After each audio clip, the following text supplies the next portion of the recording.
ज्ञान आश्रम को सब्सक्राइब करें और सारी नोटिफिकेशन के लिए बेल आइकन दबाएं। हेलो दोस्तों, ज्ञान आश्रम में आप लोगों का स्वागत है। तो जो हम एनपीओ चैप्टर स्टार्ट किए थे काफी डिमांड के बाद, तो उसी चैप्टर का ये दूसरा वीडियो है। तो आप लोग बने रहिएगा और जो भी व्यक्ति पहली बार आए पहला वीडियो भी देखिएगा, फिर जाके ये वीडियो देखिएगा, क्योंकि लगातार जब देखेंगे पूरा का पूरा प्लेलिस्ट इसका देखेंगे तब जाके आपको समझ में आएगा कि कैसे कैसे चैप्टर चल रहे हैं और क्या क्या चीजें चल रहे हैं।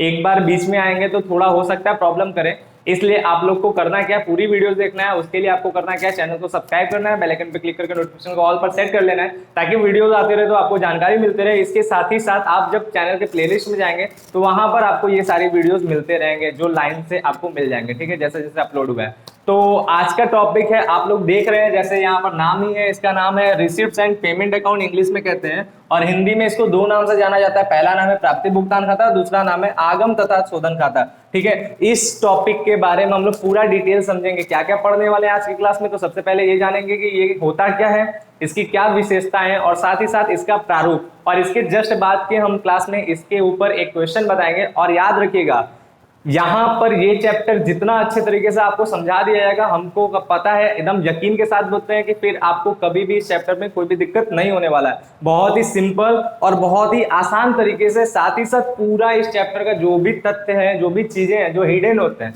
जो बच्चों को समझने में दिक्कत करता है, डाउट्स आते हैं, वो सारी चीजें खोल के आपके सामने रख दिया जाएगा, जिसकी वजह से आपको ये पूरा चैप्टर बहुत ही बढ़िया तरीके से समझ में आ जाएगा। और गारंटी से आप इस चैप्टर का कोई भी क्वेश्चन बहुत ही कॉन्फिडेंस के साथ लगाएंगे और सही ही आएगा। ठीक है, तो चलिए ज्यादा बात ना करते हुए वीडियो को स्टार्ट करते हैं।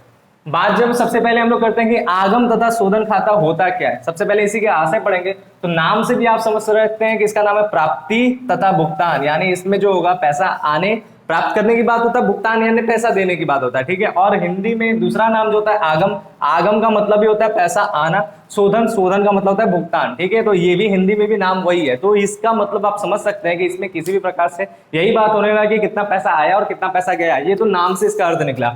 डिटेल से जब हम इसकी बात करते हो तो लिखा है कि गैर व्यापारिक संस्थाएं या पेशेवर व्यक्ति। तो हमने बताया भी था आपको इससे पहले की वीडियो में कि जो भी रोकड़ प्रणाली है जिससे ये लोग अपना हिसाब किताब करते हैं, तो रोकड़ प्रणाली का प्रयोग दो लोग करते हैं, दो प्रकार के लोग करते हैं। सबसे पहला ऐसी संस्थाएं जो गैर व्यापारिक होती है, यानी जिनका उद्देश्य लाभ कमाना नहीं, सेवा प्रदान करना होता है। और दूसरा वो लोग जो पेशेवर व्यक्ति होते हैं, जो विशिष्ट ज्ञान एवं योग्यता के आधार पर किसी को अपने क्या करते हैं, अपनी सेवा प्रदान करते हैं, जैसे डॉक्टर, वकील, इंजीनियर, ये लोग। ठीक है, तो ये लोग क्या करते हैं, रोकड़ प्रणाली का प्रयोग करते हैं, जिसके हिसाब से अपना लेखांकन करते हैं, और उसी प्रणाली में हम लोग बनाते हैं क्या, आगम तथा शोधन खाता। ठीक है, तो ये लोग क्या करते हैं, इनके द्वारा वर्ष के अंत में ये खाता कब बनता है, तो याद रखिएगा ये खाता वर्ष के अंत में बनता है। जाहिर सी बात है, क्योंकि ये तीनों के तीनों हमने बताया था पहले वीडियो में, ये तीनों के तीनों वित्तीय विवरण का हिस्सा, और वित्तीय विवरण कब बनता है, वर्ष के अंत में बनता है। इस तीनों के तीनों में क्या क्या हमने बताया था, आपको क्या पढ़ रहे हैं इस चैप्टर में, पहला रिसिप्ट्स पेमेंट, दूसरा इनकम एंड एक्सपेंडिचर, तीसरा बैलेंस शीट। ये तीनों वित्तीय विवरण का ही हिस्सा है, और वित्तीय विवरण वर्ष के अंत में बनता है, इसलिए ये खाता भी क्या बनेगा, वर्ष के अंत में बनेगा। एक निश्चित तिथि को, जो आखिरी तिथि होता है 31 मार्च, जो फाइनली आजकल सभी लोग अपनाते हैं। 31 दिसंबर भी पहले होता था, लेकिन अभी का फाइनेंशियल पीरियड 1 अप्रैल से 31 मार्च का ही हो गया। ठीक है, तो 31 मार्च को बनता है। और कैसे बनता है, तो रोकड़ बही की सहायता से। बात क्लियर समझिएगा, ये आगम तथा शोधन खाता किसके सहायता से बनता है, तो कैश बुक की सहायता से बनता है, रोकड़ बही की सहायता से, क्योंकि इसमें हम लोग समस्त रोकड़ नगद प्राप्ति और समस्त नगद भुगतान का ही लेखा करते हैं, और समस्त नगद प्राप्ति और नगद भुगतान का लेखा हम लोग रोकड़ बही में भी करते हैं। अंतर क्या है कि वहां पर डेट वाइज सारी चीजें होता था, कि हर दिन जो हमने रोकड़ी से पेमेंट किया, रोकड़ी से हमारा जो भी भुगतान मिला या हमने दिया, उसको हम लोग डेट वाइज लिखते हैं। और इसमें क्या है, इकट्ठा लिखते हैं, इसमें इकट्ठा लिखते हैं। जैसे मान लीजिए कि हमने जो था आज के डेट में कुछ रोकड़ से भुगतान किया, फिर कल के डेट में कुछ भुगतान किया, परसों के डेट में भुगतान किया, लेकिन और एक ही व्यक्ति को किया, तो लेकिन इस खाते में क्या होगा, वो पूरा इकट्ठा करके साल के अंत में लिख दिया है कि उस व्यक्ति को इतना भुगतान हुआ। इस प्रकार से काम होता है। तो ये जो होता है वो अलग अलग ना होकर के पूरा एक रूप होता है, इकट्ठा करके इसके अंदर लिखा जाता है। और सहायता कौन करता है इसको बनाने में, रोकड़ बही। ठीक है, तो रोकड़ बही की सहायता से इसको बनाया जाता है, और बना के क्या किया जाता है, तो रोकड़ शेष का ज्ञान। बात याद रखिएगा, ये खाता हमें क्या करता है, ये खाता वर्ष के अंत में रोकड़ बही की सहायता से बना करके हमें रोकड़ शेष का ज्ञान प्राप्त कराता है कि हमारी जो संस्था है उसके पास कितना पैसा है, कितना रुपया बचा हुआ है। अब रोकड़ शेष जो है आपके हाथ का भी रोकड़ शेष का ज्ञान करेगा, बैंक में जो पैसा रखा है उसकी भी ज्ञान कराता है, ठीक है। तो ये खाता ये काम करता है। इसके आगे इसमें हमने बताया ज्ञान प्राप्त करने के लिए जो खाता बनाया जाता है उसे आगम तथा शोधन खाता कहते हैं, तो ये बात समझा दिया।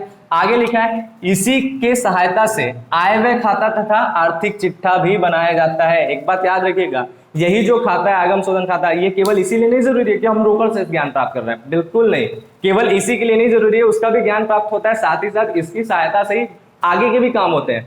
आगे के काम मतलब इनकम एंड एक्सपेंडिचर अकाउंट और बैलेंस शीट जो बनता है इसी की सहायता से बनता है, इसलिए भी ये बनाना बहुत ज्यादा जरूरी हो जाता है। फिर आगे हम बात करते हैं कि इस खाते के डेबिट पक्ष में सर्वप्रथम क्या लिखा जाता है, प्रारंभिक रोकड़ शेष, ठीक है। जब ये खाता बनाते हैं तो इसका डेबिट साइड होता है, उसमें सबसे पहले हम लोग प्रारंभिक रोकड़ शेष से स्टार्ट करते हैं। और आपको पता होगा रोकड़ बही भी जब बनता है यानी कैश बुक जब बनता है उसमें भी सबसे पहले क्या किया जाता है, प्रारंभिक रोकड़ शेष ही लिखा जाता है। उसी के सहायता से बन रहा है तो उसी का फॉलो ही करेगा रूल्स। तो सबसे पहले प्रारंभिक रोकड़ शेष लिखते हैं और उसके बाद यानी तत्पश्चात क्या करते हैं, उसमें समस्त नगद प्राप्तियां ब्रैकेट में हमने बताया आयगत तथा पूंजीगत। अब आयगत तथा पूंजीगत क्या है, इसका पूरा हम एक क्लास लेंगे, मतलब एक वीडियो होगा उसमें आयगत और पूंजीगत का पूरा डिटेल वीडियो होगा, बता देंगे। क्यों? क्योंकि ये चैप्टर बहुत ही ज्यादा इंपॉर्टेंट है और पूरा बेस्ड है आयगत और पूंजीगत मदों के ऊपर। तो जब तक आपको इन दोनों के बीच में डिफरेंस नहीं पता चल पाएगा तब तक आपको दिक्कत होगा। तो फिलहाल आप केवल यही समझिएगा आयगत और पूंजीगत, यहाँ पर इसको एक छोटा वे में मान सकते हैं। आयगत जो होता है वो अल्पकालीन होता है और पूंजीगत जो होता है दीर्घकालीन होता है। एक नॉर्मल इसका डिफिनेशन समझ से लीजिए, ठीक है। तो इसमें ऐसी कोई भी भुगतान यहाँ पे प्राप्तियां, डेबिट में प्राप्तियां लिखते हैं, तो ऐसी कोई भी प्राप्तियां हो जो आयगत हो या पूंजीगत हो, यानी अभी जो है छोटे समय का प्राप्त हो, मतलब बार बार मिलने वाली प्रवृत्ति की प्राप्तियां हो या एक बार मिलने वाली प्राप्तियां, ये सभी प्राप्तियां इसके अंदर लिखा जाएगा। लेकिन कैसा, नगदी। इस खाते में कहीं से भी उधार या बकाया का लेखा नहीं होता है। सारा का सारा काम क्या होता है, इसमें नगदी होता है। याद रखिए, उधार या बकाया इसके अंदर नहीं आता है।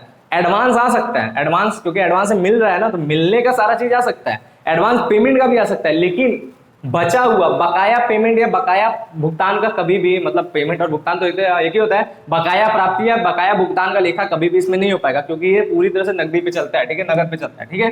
तो समझ में आया। सबसे पहले क्या करते हैं, नगद प्राप्तियों को लिखते हैं डेबिट में, और लिखने के बाद क्या करते हैं, इसके क्रेडिट में, इसके क्रेडिट पक्ष में क्या लिखते हैं, समस्त नगद भुगतानों, चाहे वो भी आयगत हो या पूंजीगत हो, ठीक है। तो क्रेडिट में भी आप क्या करेंगे, क्रेडिट साइड में भी आपको सारे के सारे जो भी नगद भुगतान किया गया हो, किसी भी रूप का हो, चाहे अल्पकालीन भुगतान हो या दीर्घकालीन भुगतान हो, बार बार होने वाला भुगतान हो या एक बार होने वाला भुगतान हो, उसको इसमें लिख देते हैं, ठीक है। और फिर क्या करते हैं, फिर इसमें लास्ट में क्या होता है, तो हमने बताया इसमें सदैव डेबिट वाला पक्ष ही ज्यादा रहेगा। याद रखिएगा, जब हम लोग योग करते हैं तो इस खाते में अधिकतर, मान लीजिए हमेशा ही डेबिट पक्ष का ही योग ज्यादा रहता है, क्योंकि इनकी ज्यादातर नकदी ही लेन देन होता है, तो हमेशा पैसा इनके पास ज्यादा होता है और बचा हुआ रहता है, ठीक है। लेकिन हमने सदैव लिख दिया है, आप इसको अधिकांश मान लीजिए। अधिकांश मतलब हर बार की तरफ मान सकते हैं। कभी कभी ऐसा हो सकता है कि क्रेडिट पक्ष ज्यादा हो जाए, उस समय ओवरड्राफ्ट की कंडीशन बन सकती है, ऐसा हो सकता है। लेकिन आपको जितना भी क्वेश्चन मिलेगा उसमें हमेशा आपको क्या मिलेगा, सदैव डेबिट शेष का ही योग ज्यादा मिलेगा। हमने इसलिए ये लाइन लिख दिया है। अधिकांश यहाँ पे लिखेंगे तो ज्यादा सुटेबल होगा, ठीक है। तो इसमें हमेशा क्या होगा, डेबिट पक्ष का योग ज्यादा और क्रेडिट पक्ष का योग कम होगा। और ऐसे कंडीशन में आपका डेबिट वाला प्राप्ति पक्ष था और क्रेडिट वाला भुगतान पक्ष था, यानी प्राप्ति ज्यादा भुगतान कम, तो आपके पास क्या होगा, कुछ पैसा बचेगा। तो वही जो अंतर आता है इन दोनों का, डेबिट क्रेडिट का, वो अंतर क्या बताता है, अंतिम रोकड़ शेष बताता है। जैसे हम स्टार्ट इसकी प्रारंभिक रोकड़ शेष से करते हैं ना, तो इसका अंत कहाँ होता है, बैलेंस निकलता है, वो निकलता है इसका अंतिम रोकड़ शेष, यानी इस संस्था के पास अब कितना रुपया बच गया, इस चीज के बारे में जानकारी निकल जाता है लास्ट में। और आगे लास्ट लाइन मोस्ट इंपॉर्टेंट है, चूंकि यह रोकड़ का ज्ञान कराती है। ये खाता किस चीज का ज्ञान कराता है, रोकड़ का ज्ञान कराता है, रोकड़ शेष का ज्ञान कराता है, इसीलिए यह एक वास्तविक खाता है। ये भी बहुत बार पूछा जाता है कि ये कौन सा खाता है, तो ये वास्तविक खाता है। 3 प्रकार के खाते होते हैं ना, व्यक्तिगत खाता, वास्तविक खाता, नाम मात्र खाता। तो ये इसमें से कौन सा खाता है, वास्तविक खाता है, ठीक है। रियल अकाउंट का नेचर है इसका, तो याद रखिएगा। ये भी बात क्लियर है। अब चलते हैं इसकी विशेषताओं के ऊपर कि इसकी क्या क्या विशेषताएं हैं। तो देखिए, जब बात करते हैं हम विशेषताओं की, तो उसे हम इन बिंदुओं के अंदर समझ सकते हैं, ठीक है। तो जिसमें सबसे पहला बिंदु है हमारा, वो नाम है सभी नगद प्राप्तियां तथा भुगतान, चाहे वह आयगत हो या पूंजीगत हो, को लिखा जाता है। ठीक है, इसमें सबसे पहली बात है कि इस खाते के अंतर्गत आपको हमने इसमें अभी जब परिभाषा इसका यानी हमने इसका जब अर्थ समझा था उसमें भी हमने बताया था